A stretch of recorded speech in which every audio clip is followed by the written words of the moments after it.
আমরা মেয়েরা যতই ভালো করে রান্না করি তারপরেও স্বামীদের মন ভরে না। আসসালামু আলাইকুম, কেমন আছেন সবাই? আশা করছি সবাই অনেক ভালো আছেন। আলহামদুলিল্লাহ আমরাও ভালো আছি। তো আজকে আম্মু রান্না করতেছে মিষ্টি লাউ।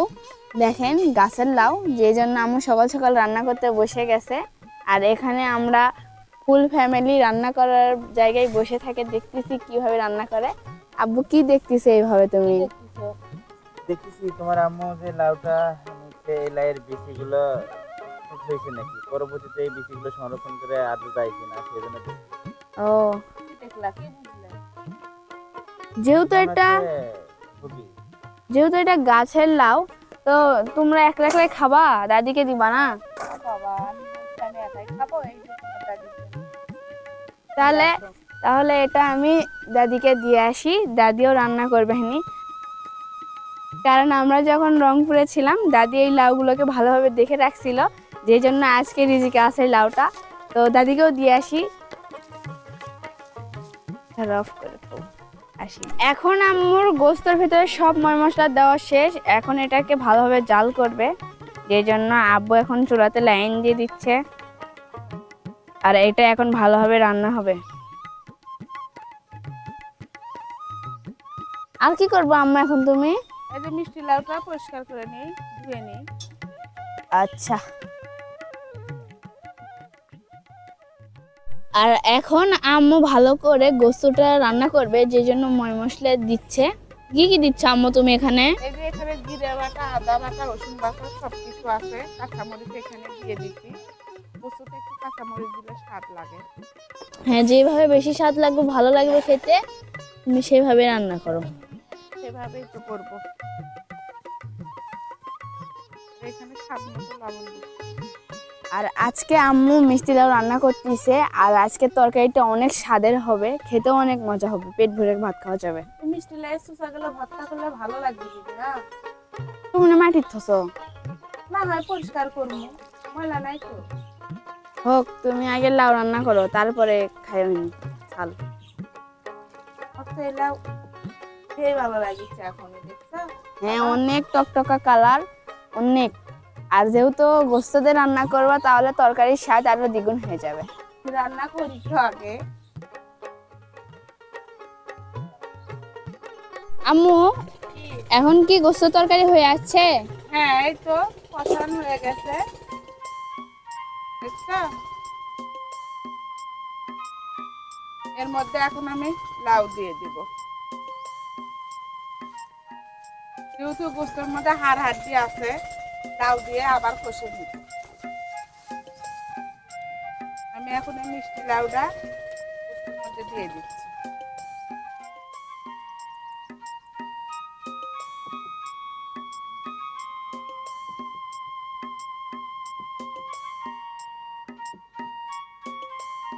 আর মাংসটা কষানো হয়ে গেছে, এখন আমি এর মধ্যে পরিমাণ মতো ঝোল দিব।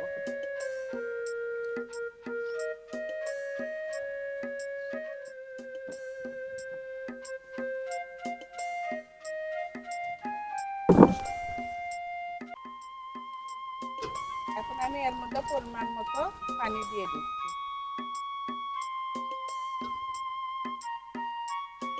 লাউটা অনেক ভালো, ওই জন্য গাঢ় হয়ে গেছে ঝোলটা।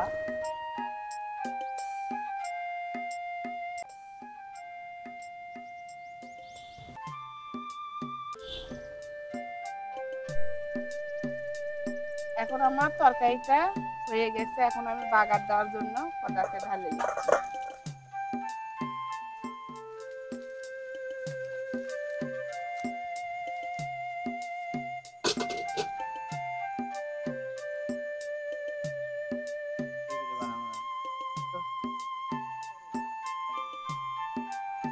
No. আমার তরকারি রান্না শেষ হয়ে গেছে, এখন আমি চুলের উপর থেকে নামিয়ে নিচ্ছি। তো গাইস, ফাইনালি আম্মুর তরকারি রান্না করা হয়ে গেল। আর এটা এখন জোরাক, আমরা তারপরে খাওয়া দাওয়া করব। এই যে দেখছো দিনিয়া, হয়ে গেছে, এখন আমি এখানে তেল দিব।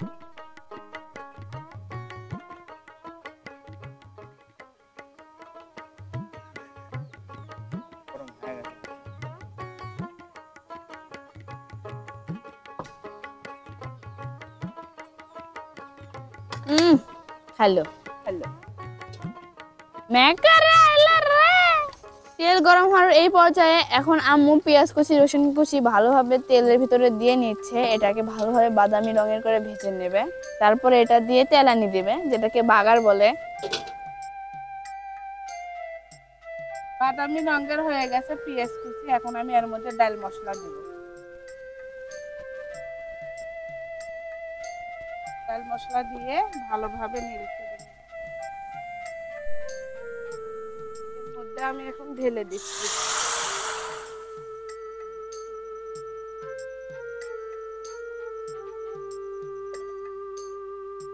তেল ভাইয়া যাবি না পয় ঢেকে দিলেন।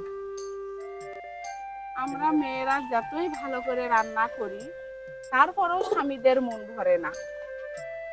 যত ভালো করে রান্না করি খাওয়ার সময় বলবে কি ভালোই হয়েছে, লবণ হলে আরো ভালো হলো, আবার বলবে ভালোই হয়েছে, সামান্য একটু ঝাল বেশি হয়েছে, কম হলে ভালো হলো। ওদের মন কখনো বউদের রান্না খায়া ভালো লাগে না।